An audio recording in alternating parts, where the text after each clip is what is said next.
Chris Martin is not planning for Dakota Johnson to meet Gwyneth Paltrow. A flurry of wrong reports claim the Coldplay frontman is ready to introduce his girlfriend to his ex-wife. Gossip Cop can easily debunk these ill-informed stories.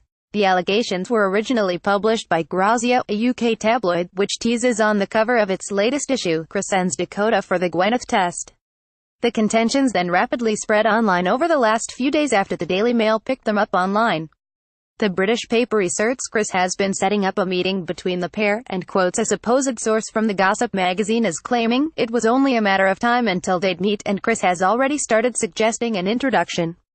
This alleged tipster, however, goes on to describe the situation as slightly intimidating for Johnson, and even contends, her friends have joked that it's like preparing to meet your mother-in-law for the first time. The publication's purported insider further maintains, Chris still puts Gwyneth on a pedestal, and her opinion means a lot to him.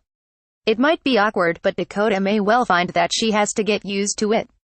A number of places have spread the claims in recent days, including Metro and the Christian Post.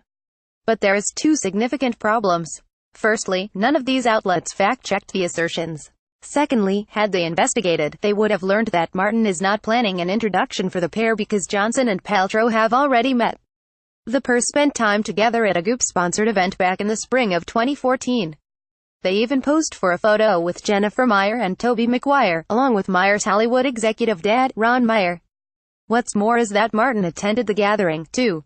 So, while the circumstances of that hangout nearly 4 years ago are different than the dynamic now, given Johnson's romantic relationship with the rocker, it makes little sense to allege the actress will be meeting Paltrow for the first time when that's clearly not the case. The only aspect here that's actually true is that Martin and his ex-wife remain close, to the point where Paltrow recently said he's like my brother. It's not unreasonable to guess that he'd want her to be on board with his relationship with Johnson, much like Martin supports her coupling with Brad Falchuk. But all of this nonsense about setting up a meeting for Johnson to pass a Gwyneth test is just that, nonsense.